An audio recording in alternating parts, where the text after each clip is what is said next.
তো আজ ছিল একটা প্রিমিয়াম লাইভ ইভেন্ট টাইপের স্ম্যাকডাউন, কারণ আজকের স্ম্যাকডাউন হচ্ছিল সৌদি আরব থেকে। আর যেহেতু যেখানে নাইট অফ চ্যাম্পিয়ন্স হবে সেখান থেকেই স্ম্যাকডাউন হচ্ছিল, তাই স্ম্যাকডাউনের জন্য আমরা একটা লার্জ সেট আপ দেখতে পাই, যেটা দেখতে সত্যি অসাধারণ লাগছিল। আর প্রত্যেকটা সুপারস্টারের এন্ট্রেন্সও আজকে খুব সুন্দর লাগছিল। আর আজকেই শেষ স্ম্যাকডাউন ছিল, যেটা কিনা 3 ঘন্টার হচ্ছিল, কারণ নেক্সট উইক থেকে স্ম্যাকডাউন সম্ভবত আবার 2 ঘন্টায় ফিরে আসছে। তো কী হলো এই শেষ স্ম্যাকডাউনের সেটা নিয়ে একটু কথা বলা যাক, মানে মেন হাইলাইটগুলো নিয়ে একটু কথা বলবো। তো তোমরা ভিডিওটা পুরোটা দেখতে থাকো, কারণ তোমরা দেখছো wrestle entertainer. So let's start the entertainment.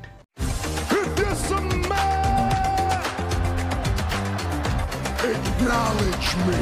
Acknowledge me. You there, sitting at home. Acknowledge me. এবার যেমন বললাম, আজকে স্ম্যাকডাউনের সেটটাকে দেখতে খুব সুন্দর লাগছিল। আর সেই সেটে সবার প্রথম এন্ট্রেন্স হয় আমাদের আমেরিকান নাইটমেয়ার কোডি রোডসের। আর তারপর সেখানে বেরিয়ে আসে দ্য ভাইপার র্যান্ডি অর্টন। আর এদের মধ্যে সেগমেন্ট আজকে এই কারণেই ছিল, যেহেতু আজ রাতে নাইট অফ চ্যাম্পিয়ন্সে আমরা এদের দুজনের মধ্যে কিং অফ দ্য রিংয়ের ফাইনাল দেখতে পাবো। এবার এই সেগমেন্টটা শুরু হতে না হতেই একটা টেকনিক্যাল গ্লিচের কারণে ডাব্লিউডাব্লিউ সেগমেন্টটাকে দেখাতেই পারে না, আর আমরা জানতেই পারি না তারা অ্যাকচুয়ালি কী প্রোমো কাট করেছে বা এই সেগমেন্টে কী হয়েছে। কিন্তু পরবর্তীকালে হাইলাইট দেখার সময় আমরা জানতে পারি যে এই সেগমেন্টে অ্যাকচুয়ালি তেমন কিছু হয়নি। এই সেগমেন্টে বেসিক্যালি র্যান্ডি অর্টন বলছিল যে র্যান্ডি অর্টন আর কোডি রোডস হয়তো খুব ভালো বন্ধু, কিন্তু র্যান্ডি অর্টন কোনোভাবেই তাদের বন্ধুত্বকে এই ম্যাচের মাঝখানে আসতে দেবে না, কারণ এই ম্যাচে কিং হওয়া র্যান্ডি অর্টনের দরকার। আর র্যান্ডি অর্টনই কিং হতে চলেছে। আর তার সামনে যদি কোডি রোডস আসে, তো কোডি রোডসকে সে শেষ করে হারিয়ে নতুন কিং হতে চলেছে। আর কোডি রোডসও বলে যে কোডি রোডসও কোনোভাবে তাদের বন্ধুত্বকে এই ম্যাচের মাঝখানে আসতে দেবে না। আর কোডি রোডসও সব কিছু করবে যাতে সে র্যান্ডি অর্টনকে হারিয়ে নতুন কিং অফ দ্য রিং হয়ে যেতে পারে। তো মেন পয়েন্ট হলো এটাই, যে তারা তাদের বন্ধুত্বকে সাইডে সরিয়ে রেখে এই ম্যাচে ফোকাস করতে চলেছে। আর এই ম্যাচে কেউ কাউকে মানে কোনো জমি ছাড়বে না। আর দুজনই একদম টার্গেটে রেখেছে কিং অফ দ্য রিং, আর দুজনই হতে চায় নতুন কিং। এবার দেখা যাক ফাইনালি কে কিং হয়ে এই ম্যাচ থেকে বেরাতে পারে। এবার আমার সাপোর্ট তো র্যান্ডি অর্টনের সাথে আছে, কিন্তু যেমন বলেছিলাম আলটিমেটলি জিতবে তো হয়তো কোডি রোডসই। কিন্তু আমি আমার প্রেডিকশন ভিডিওতেও তাই বলেছিলাম, আর এখনও তাই বলছি যে সাপোর্ট করতে চলেছি র্যান্ডি অর্টনকে। যদিও আমি জানি এই ম্যাচে আমার প্রেডিকশন ভুল হওয়ার সম্ভাবনা খুবই বেশি, কারণ এই ম্যাচে আমার মনে হয় যে কোডি রোডসই জিততে চলেছে। কিন্তু তবু র্যান্ডি অর্টনকে আমি সাপোর্ট করছি, তো গো র্যান্ডি গো। এছাড়া আমরা জিমি উসো ভার্সেস জেসি মাটেওর মধ্যেও একটা ম্যাচ দেখতে পাই, যেখানে জেসি মাটেওর কর্নারে সোলো সিকোয়াও ছিল তাকে সাহায্য করার জন্য। আর আমরা দেখতে পাই অনেক চেষ্টা করা সত্ত্বেও জিমি উসো এই ম্যাচে জেসি মাটেওকে হারাতে পারে না। জেসি মাটেও জিমি উসোকে হারিয়ে দেয়। আর তারপর সোলো সিকোয়া জিমি উসোকে বোঝাতে আসে যে দেখ, এই কারণে আমি চাইছিলাম তুই আমার সাথে চলে আয়, তুই আমাদের এগেনস্টে পারবি না, তুই আমার সাথে আয়, তাহলে সব কিছু ঠিক হয়ে যাবে, আমরা ভাই ভাই বলে এইভাবে হাক করতে চায়।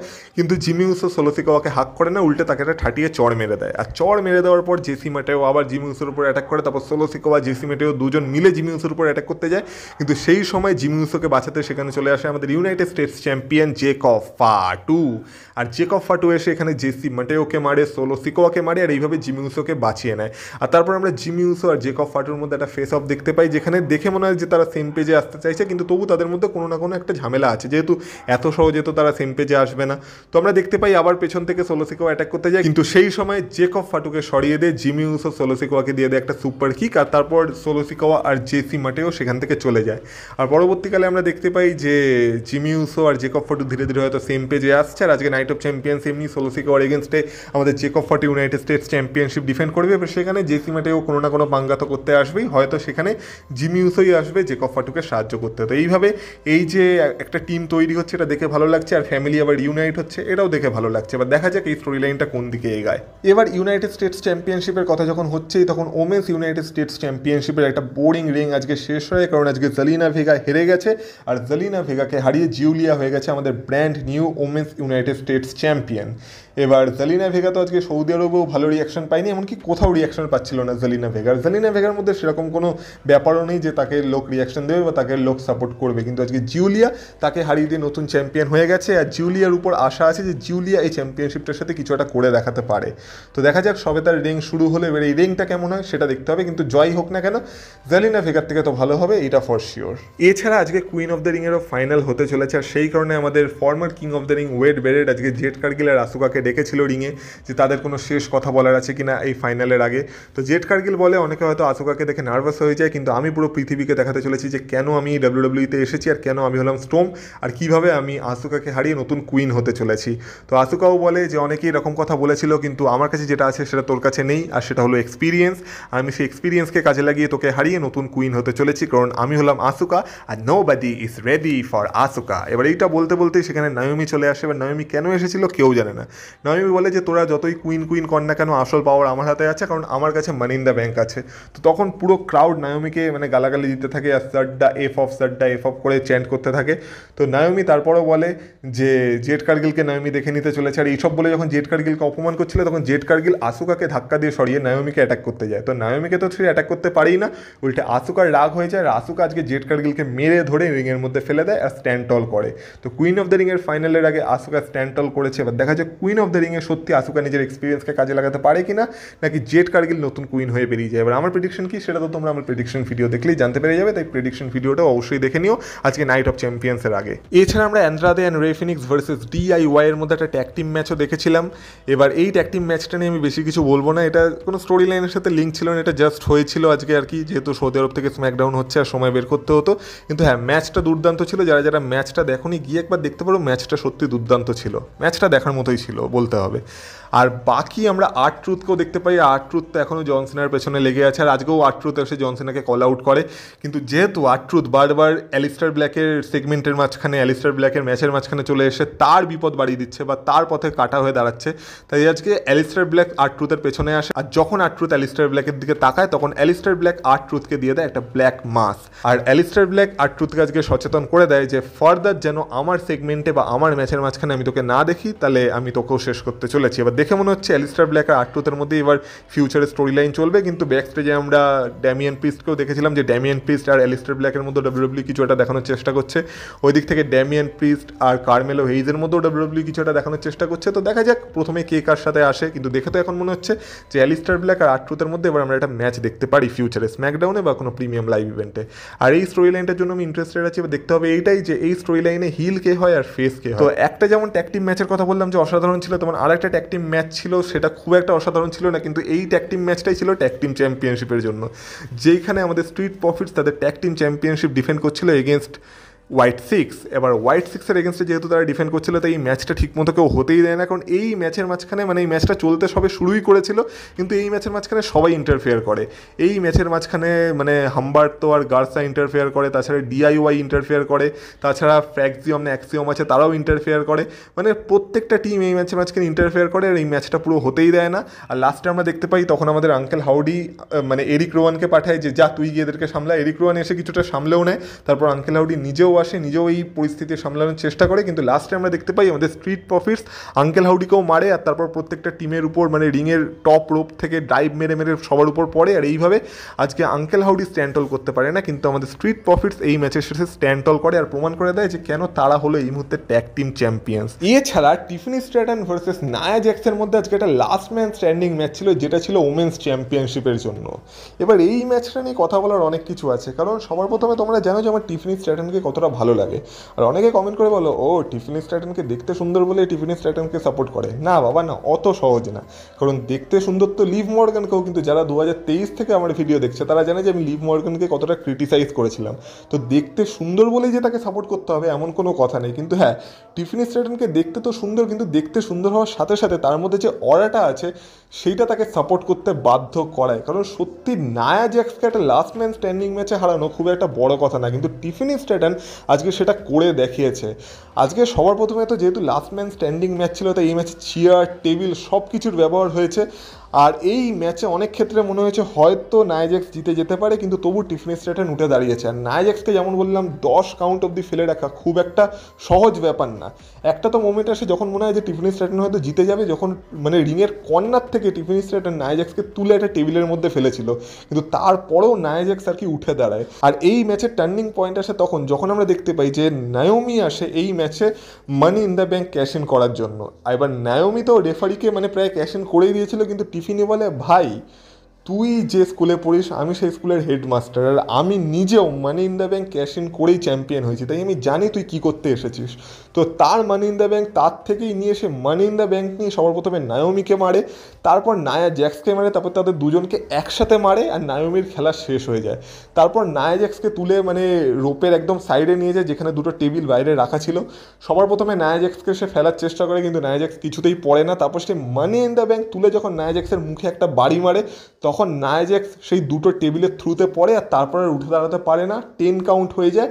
আর এই ম্যাচটা জিতে টিফনি স্ট্র্যাটন তার চ্যাম্পিয়নশিপ সাকসেসফুলি রিটেন করে নেয়, যেটা দেখে আমার সত্যি ভালো লেগেছে। কারণ আমি চাইছিলাম যাতে এই ম্যাচে টিফিনি স্ট্র্যাটন রিটেন করে নেয়, এখন অনেকটা বেশি চান্স এটাই ছিল যে এই ম্যাচে সম্ভবত নায়া জ্যাক্স হয়তো জিতে যেতে পারে বা নাওমি ক্যাশ ইন করে নতুন চ্যাম্পিয়ন হয়ে যেতে পারে, কিন্তু দুটোর মধ্যে কিছুই হয়নি। উল্টে টিফিনি স্ট্র্যাটন তার চ্যাম্পিয়নশিপ সাকসেসফুলি রিটেন করে নিয়েছে, যেটা থেকে আমি তো অন্তত বিশাল আনন্দ পেয়েছি। আর আমি চাইবো টিফিনি স্ট্র্যাটনের এই রিংটা যেন আরেকটু লম্বা হয়, আর এত তাড়াতাড়ি যেন তার থেকে চ্যাম্পিয়নশিপ চলে না যায়, কারণ সে ডিজার্ভ করে এই চ্যাম্পিয়নশিপটা রাখা। আর বাকি যারা ভাবো যে টিফিনি স্ট্র্যাটনকে শুধু দেখতে সুন্দর বলে আমি টিফিনি স্ট্র্যাটনকে সাপোর্ট করি, তেমন না বাবা, তেমন না। তাহলে তোমরা আমার ভিডিও সবে নতুন দেখা শুরু করেছো, না হলে তোমরা আমাকে চেনোই না। এবার কথা বলা যাক আজকের স্ম্যাকডাউনের মেইন ইভেন্টের, যেখানে জন সিনা আর সিএম পাঙ্কের ফেস টু ফেস আসার কথা ছিল। এবার জন সিনা যেমন আগের সপ্তাহে সিএম পাঙ্কের পাইপ বোম চুরি করে আমাদের দেখিয়ে দিয়েছিল যে কেন সে হলো গ্রেটেস্ট অফ অল টাইম, তেমন আমি তোমাদের বলেছিলাম যে সিএম পাঙ্কও চুপ করে বসে থাকার লোক না। আর আজকে সিএম পাঙ্কও প্রমাণ করে দিয়েছে তার জবাব দিয়ে যে কেন সিএম পাঙ্ক নিজেকে বলে বেস্ট ইন দ্য ওয়ার্ল্ড। কারণ আমরা দেখতে পাই সবার প্রথমে জন সিনার এন্ট্রেন্স হয়, জন সিনা নিজেকে greatest of all time, never seen 17, the last real champion বলে অ্যানাউন্স করায়। কিন্তু জন সিনা যখন নিজের প্রশংসায় মত্ত ছিল, তখন আমরা দেখতে পাই তাকে ইন্টারফেয়ার করার জন্য ডক্টর অফ থাগানমিক্সের বেসিক থাগানমিক্স থিম সংটা বেজে ওঠে, কিন্তু স্ক্রিনে আমরা দেখতে পাই ডক্টর অফ থাগানমিক্সের বদলে পাঙ্ক লাইফ লেখা। আর তারপর সেখানে বেরিয়ে আসে সিএম পাঙ্ক পুরো জন সিনার ছদ্মবেশে, যখন জন সিনা ছিল ডক্টর অফ থাগানমিক্স। এবার সেই বেস ধরে আজকে সিএম পাঙ্ক সবার প্রথমে আসে, আর তারপর সিএম পাঙ্ক যেইভাবে আজকে জন সিনাকে অপমান করেছে, তার বদলে জন সিনার কাছে একটা কোনো উত্তর ছিল না। এবার কিভাবে আমরা জানি যে ডক্টর অফ থাগানমিক্স তার প্রোমো কাট করতো র্যাপ স্টাইলে, সিএম পাঙ্কও আজকে পুরো সেম র্যাপ স্টাইলে প্রোমো কাট করেছে। আর সেটা আমি নকল করতেও চাই না, কারণ ওইটা আমার সাধ্য নয়। কিন্তু আমি তোমাদের মেন পয়েন্টগুলো বলছি যে কী কী আজকে এই র্যাপের মধ্যে সিএম পাঙ্ক বলেছিল জন সিনাকে। সবার প্রথমে তো সিএম পাঙ্ক বলে যে যেহেতু সিএম পাঙ্ক তার পাইপ বোমকে চুরি করেছিল, এবার সে তার ডক্টর অফ থাগানমিক্সের গিমিককে চুরি করে নিয়েছে আর ওয়ার্ল্ড লাইফকে চুরি করে নিয়েছে। আর তারপর সে বলে যে জন সিনা এইসব করেছে এই কারণেই যাতে সবার মন এই দিক থেকে চলে যায় যে কীভাবে জন সিনা এখন রিংয়ের মধ্যে খুব স্লো মোতে মুভ করে। কারণ আমরা জানি যে জন সিনা এখন সে আগের মতো অত তাড়াতাড়ি আর মুভ করতে পারে না, একটু ধীরে ধীরে মুভ করে। তো সেই ব্যাপারটাকেই আজকে সিএম পাঙ্ক তুলে ধরেছে। এছাড়া সিএম পাঙ্ক এই কথাও বলে যে আমিও হয়তো রিটায়ার হয়ে যেতাম ডাব্লিউডাব্লিউ থেকে যদি এই কোম্পানিটা আমারও এক্সকে আবার রিহায়ার করে নিত। মানে এখানে নিকি বেলার রেফারেন্স ছিল, আবার যেহেতু নিকি বেলা ডাব্লিউডাব্লিউতে ফিরে এসেছে, আর সিএম পাঙ্কের মতো এই কারণেই জন সিনা তার রিটায়ারমেন্ট নিয়ে নিচ্ছে। তাছাড়া সে শুধু তাই নয়, সে তার ডাব্লিউডাব্লিউ কেরিয়ারের সাথে তার বলিউড বলছি কেন, তার হলিউড কেরিয়ারকেও আজকে পুরো ধ্বংস করে ছেড়ে দিয়েছে। কারণ সে বলে যে আমরা হয়তো জন সিনাকে ভালো অ্যাক্টর মনে করতে পারতাম, কিন্তু তারপর আমরা দেখেছি বাতিস্তাকে, আর বাতিস্তাকে দেখে আমরা বুঝে গেছি যে জন সিনা কতটা খারাপ অ্যাক্টিং করে। এছাড়া আজকে সে বলে যে জন সিনা তার পুরো কেরিয়ারে এত ট্যালেন্টকে বাড়ি করেছে যেটা কিনা আন্ডারটেকার তার পুরো কেরিয়ারে করতে পারেনি। এবার আন্ডারটেকার কোনভাবে বাড়ি করেছে আমরা সবাই জানি, আন্ডারটেকারের যে গিমিকটা ছিল সেটাই ছিল যে আন্ডারটেকার সবাইকে মেরে ধরে মাটির মধ্যে পুঁতে দিত। কিন্তু জন সিনা কীভাবে বাড়ি করেছে, জন সিনা নতুন কোনো ট্যালেন্টকে সেইভাবে উঠতেই দেয়নি। মানে অনেককে আমরা দেখেছি এই অভিযোগটা জন সিনার উপর লেগেই থাকে যে জন সিনা অনেক ট্যালেন্টকে চেপে দিয়েছে আর তাদেরকে সেইভাবে প্রকাশ হতে দেয়নি, কারণ সে সবসময় নিজেকে বড় দেখিয়েছে। তো এই যে ব্যাপারটা, এটাকেই আজকে সিএম পাঙ্ক তুলে ধরেছে। তাছাড়া সিএম পাঙ্ক আজকে হাল্ক হগানের সাথেও জন সিনাকে তুলনা করে দিয়েছে যে হাল্ক হগানের থেকেও জন সিনা নাকি বেশি প্রবলেমেটিক। তাছাড়া আজকে সিএম পাঙ্ক এটাও বলে দিয়েছে CM punk best in the world এই কারণে, কারণ এতজন সিএম পাঙ্কের নাম চ্যান্ট করে, যতজন কিনা তাকে এই বলে চ্যান্ট করে না যে ইউ কান্ট রেসেল। আর আমরা জানি যে জন সিনার জন্য ইউ কান্ট রেসেল এই চ্যান্টটা তো হতেই থাকে। তো সিএম পাঙ্ক এটাই বলেছে যতজন কিনা জন সিনার জন্য ইউ কান্ট রেসেল বলে চ্যান্ট করে, তার থেকে অনেক বেশি লোক সিএম পাঙ্কের নামকে চ্যান্ট করে। এছাড়া সেটাও বলে যে আমি তো 6 মাসের পরেও ডাব্লিউডাব্লিউতে থাকবো, ডাব্লিউডাব্লিউতে মজা করবো, কিন্তু জন সিনার কাছে আর সময় নেই। কারণ জন সিনা তোমাদেরকে সময় দিতে পারবে না, কারণ জন সিনা এবার ব্যস্ত হয়ে পড়বে হলিউডে গিয়ে জেমস গানের আন্ডারওয়্যার পরিষ্কার করতে। আর লাস্টে সে তার এই পুরো প্রোমোটাকে শেষ করে এইভাবে যে সিএম পাঙ্ক হতে চলেছে কেন্ড্রিক, আর সে জন সিনাকে বানিয়ে দিয়েছে ড্রেক। আর কেন সে জন সিনাকে ড্রেক বানিয়েছে এই ব্যাপারটাও তোমাদের বলে দিই। এই যে পুরো যে প্রোমোটা চলেছে এটা একটা র্যাপ স্টাইলে চলেছে, আর কিছুদিন আগে একটা র্যাপ ব্যাটেল হয়েছিল যেখানে ড্রেক আর কেন্ড্রিকের মধ্যে র্যাপ ব্যাটেলটা হয়েছিল, আর কেন্ড্রিক জিতে গেছিলো আর ড্রেক হেরে গেছিলো। তো সেইটাকেই তুলে ধরে আজকে সিএম পাঙ্ক নিজেকে কেন্ড্রিক বানিয়ে দিয়েছে যে সিএম পাঙ্ক জিততে চলেছে, আর জন সিনাকে বানিয়ে দিয়েছে ড্রেক, কারণ জন সিনা হারতে চলেছে। আর যেমন বললাম এই সব অপমানের পরেও আজকে জন সিনার কাছে কোনো জবাব ছিল না, জন সিনা পুরো চুপ হয়ে গেছিলো। আর তার বদলে কোনো উত্তরও দিতে পারেনি জন সিনা। আর এইভাবে আজকে সিএম পাঙ্ক নিজের মাইক ড্রপ করে আর নিজের প্রোমোটাকে শেষ করে। তো সিএম পাঙ্ক দেখিয়ে দিয়েছে যে তুমি যদি বাবা আমার পাইপ বোম চুরি করতে পারো তাহলে আমিও তোমাকে পুরো ধ্বংস করে ছেড়ে দিতে পারি, তাও তোমার স্টাইলেই। তো এই কারণেই সিএম পাঙ্ক আর জন সিনার রাইভেলারিটাকে দেখতে এতটাই ভালো লাগছে, এতটাই মজা আসছে। তো আজ রাতে নাইট অফ চ্যাম্পিয়ন্সে তো আমরা জন সিনা ভার্সেস সিএম পাঙ্কের ম্যাচ দেখতে পাবো, কিন্তু আশা করবো এইটাই যাতে এই ম্যাচটার পরে এই রাইভেলারিটা বা এই স্টোরি লাইনটা শেষ না হয়ে যায়, আর একটু এক্সটেন্ড হয়, আর কিছুদিন চলে। কারণ এই যে জিনিসপত্রগুলো আমরা দেখতে পাচ্ছি এগুলো জন সিনা ভার্সেস সিএম পাঙ্কের ম্যাচ বা রাইভেলারি না হলে দেখা সম্ভব না। তাই চাইবো যাতে জন সিনা আর সিএম পাঙ্কের এই ফিউডটা আর কিছুদিন চলে, অন্তত সামার স্ল্যাম অবধি যেন চলে। এবার দেখা যাক ডাব্লিউডাব্লিউ কী করে, মনে তো হয় না সেটা করবে ডাব্লিউডাব্লিউ, কিন্তু আশা রাখতে ক্ষতি কি। তো এই ছিল নাইট অফ চ্যাম্পিয়ন্সের আগে শেষ স্ম্যাকডাউনের এপিসোড, আর হয়তো শেষ 3 ঘন্টার স্ম্যাকডাউনের এপিসোড। এবার তোমাদের আজকে স্ম্যাকডাউন কেমন লেগেছে অবশ্যই কমেন্ট বক্সে কমেন্ট করে বলো। আর আজকে নাইট অফ চ্যাম্পিয়ন্স দেখতে ভুলো না, যেটা শুরু হবে আজকে রাত্রি 10:30 থেকে ভারতীয় সময় অনুযায়ী। আর দেখতে তো হবেই, কারণ আমাদের কোডি রোডস নতুন কিং হবে বলে কথা। আর যদি কোনোভাবে আমাদের র্যান্ডি অর্টন কিং হয়ে যায় না, তারপর আমি দেখাবো র্যান্ডি অর্টনকে সাপোর্ট করা কাকে বলে। কারণ আমি তো এই ম্যাচে পুরোপুরি র্যান্ডি অর্টনকে সাপোর্ট করছি, যদিও আমি জানি আমি পুরোপুরি ভুল হতে চলেছি, কারণ আলটিমেটলি তো কোডি রোডসই জিততে চলেছে। যাই হোক, সেটা আজকে নাইট অফ চ্যাম্পিয়ন্সই দেখা যাবে। বাকি তোমাদের যদি ভিডিওটা ভালো লেগে থাকে ভিডিওটাতে অবশ্যই এটা লাইক করে দিয়ে যাও, আর এই চ্যানেলে নতুন হয়ে থাকলে অবশ্যই চ্যানেলটাকে সাবস্ক্রাইব করে দিয়ে যাও। আর তোমাদের মতামত কমেন্ট বক্সে কমেন্ট করে জানাতে অবশ্যই ভুলো না। তাহলে তোমাদের সাথে কথা হবে আবার পরের ভিডিওতে। ততক্ষণ তোমরা ভালো থেকো, টাটা।